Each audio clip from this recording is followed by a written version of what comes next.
स्वामी प्रसाद मौर्य के दो चेले जो अब बाएं बाएं चिल्ला रहे हैं, बोल रहे हैं बचाओ बचाओ, मेरे बच्चे हैं, हमारी जिंदगी खराब हो जाएगी।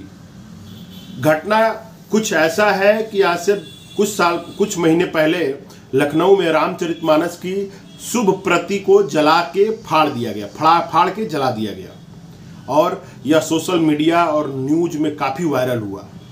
इस घटना के बाद काफ़ी बहुसंख्यक लोगों में एक तरह का उबाल आया और ये राष्ट्रीय सुरक्षा के लिए खतरा बन के उभर आया। रामचरितमानस जो हमारे भारत के जन जन में बसा हुआ है, हर लोगों के मन में बसा हुआ है, और इतनी महान ग्रंथ को अगर कोई फाड़ के दिन के उजाले में जला देता है और पब्लिकली पोस्ट भी करता है और उसके रचयिता गोस्वामी तुलसीदास जी को अभद्र भाषा और अपमान सूचक शब्दों का उपयोग करता है, तो उन लाखों करोड़ों लोगों के दिल पे क्या गुजरा होगा जो उसको सुबह शाम पूजते हैं और उनके बताए गए नियमों का पालन करके अपने जीवन का यापन करते हैं।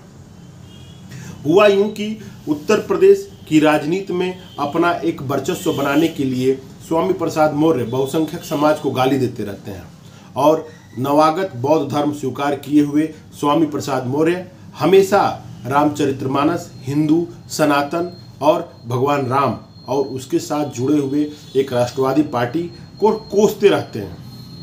अपने इसी बयानों, उल फजूल बयानों के चलते वह मीडिया के लाइमलाइट में बने की कोशिश करते रहते हैं।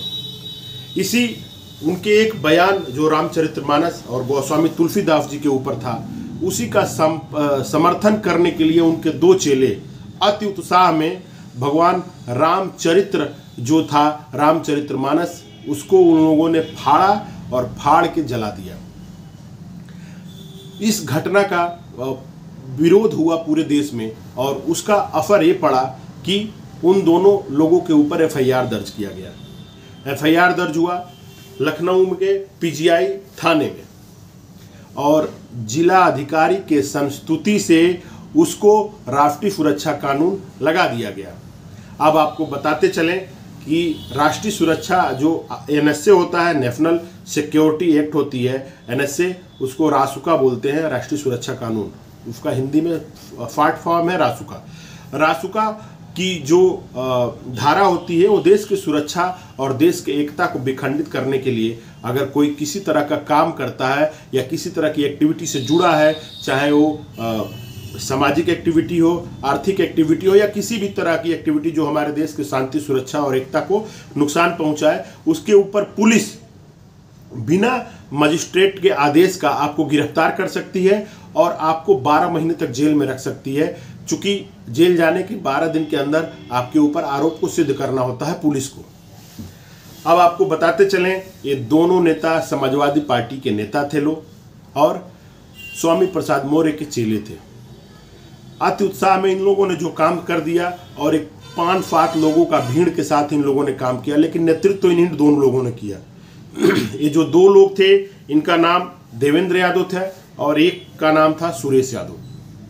इन दोनों के ऊपर रासुका लग गई और अब लगे हैं चिल्लाने, अब लगे हैं घूमने, लगे हैं लोगों से माफ़ी मांगने और दर दर जाके न्यायालय घूम के रिक्वेस्ट कर रहे हैं कि हम इस रासुका के पात्र नहीं है, हमारे ऊपर ये नहीं लगना चाहिए। आपको बताते चलें, एक घटना विगत वर्ष लखनऊ के पीजीआई थाने में दर्ज हुई है और ये जो घटना है लखनऊ के वृंदावन कॉलोनी में घटित हुई थी। दिन के उजाले में लोगों ने रामचरितमानस को फाड़ के जला दिया और जब यह फाड़ के जलाई गई, उसके कुछ दिनों के बाद एक सतनाम सिंह लेवी नाम का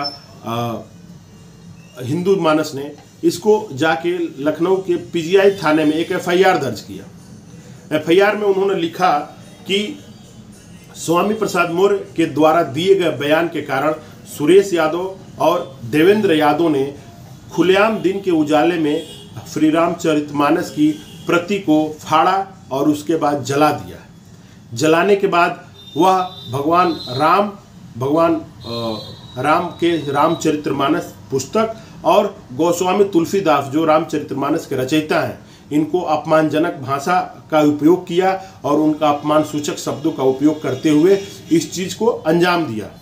इससे हम बहुसंख्यक लोगों का बहुत ही आघात पहुंचा है और हम लोगों को सुरक्षा दी जाए और न्याय दिया जाए।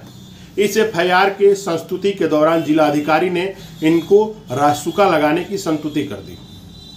रासुका लगने के बाद अब ये लोग गए कोर्ट जाने के बाद लखनऊ कोर्ट के जो 2 लोगों का बेंच था, जिसमें एक जिलाधिकारी थी संगीता चंद्रा और नरेंद्र चौधरी, इन दोनों लोगों ने रासुका को माना सही कि यह सही विधि सम्मत लगाई गई है और इन लोगों के ऊपर लगना ही चाहिए, क्योंकि यह देश के बहुसंख्यक लोगों के धार्मिक भावना से जुड़ी हुई मामला है और इससे देश में तनाव उत्पन्न हो सकता है।